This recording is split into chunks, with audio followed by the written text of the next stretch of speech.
ڕێزانم کاتتان باش. ئەمڕۆ لە شاری سلەیمانی بەشێک لەو ڕێکخراوانەی کە داکۆکی لە مافی ژنان دەکەن چالاکیەکی ناڕەزایەتیان لە سەکۆی ئازاد لە پارکی ئازادی ڕێخست دەربارەی ئەوەی کە لە چەند ڕۆژی ڕابردوو یەکێک لە سەرپەرشتیارانی ڕێکخراوەکانی ژنان لە شاری بەغداد تیرۆر کرا. لەگەڵ خاتوبار مۆنزیر قسە دەکەم. خاتوبار سڵاو بۆ جەنابتان. باسم لە پێشەکیەکی کورت کرد چالاکەکەی ئەمڕۆ شەر بۆ ئەوە بوو ئێوەکە کردان. ئێوە جگە لە ئیدانەکردنی ئەم ڕووداوانە هەڵوێستی دیکەتان چی ئەبێ؟ چەند کۆنتاکت و پەیوەندیتان هەبوو لەگەڵ یەنار محەممەد؟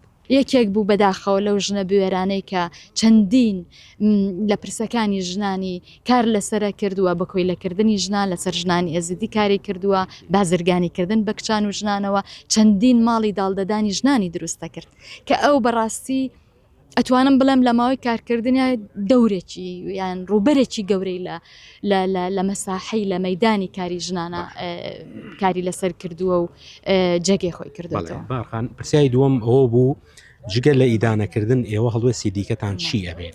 ئەمە یەکێکە لەو خاڵە گرنگانە بەڕاستی بۆ ئێمە چکە خۆتان نەزان هەر تیرۆرێک ئەبێت کاری لەسەر بکرێت و ئێمە بەڕاستی کار لەسەرەوەکەین کە پەرلەمانی یەکێتی ئەوروپانەتەوە گرتووەکان کە خۆی کەسێکی جیهانی بوو بەڕاستی یانار دوو خەڵاتی جیهانی وەرگرتووە. ئەم دوو خەڵاتە جیهانیە یەکسانە بێ بۆی کە چۆن هەموو پێکەوە ینی بڵێن ڕوبەرێک دروست ببێ بۆ بەرگریکردن لەو داکۆچکارانەی ترکە لە عێراقی شەکەن و ئەمە کارێک بک بۆی کە ئەو وزێ ببێت بە کاری ئەمەلی و بتوانێت سنوورێک دابنێ بۆ ئەو تیرۆرانەی کە لە عێراقدا دەکەن. ئەو داکۆچکار بۆ لە مافەکانی ژنان و ئەمە یەکەم جار نەبوو بەداخەوە ئەم جارە ئەمە نەتیجەکەی بوو. بەڵام یەنار محەممەد بە بۆنەی چالاکیەکانە و چەندین جار جێگای ئەگۆڕی بەتەنیانە ئەچوە دەرەوە، چەندین جار ئێمە ئاگامان لەوەیە کە هەڕەشەی لێکراوە، هەڕەشەی کوشتنی لێکراوە، ئەو هێزە کۆنە خوازانەی کە نایانەوێ ژن دەنگی هەبێ ڕەنگی هەبێ بەدڵنیاییەوە ئەوانە تیرۆریان کردووە.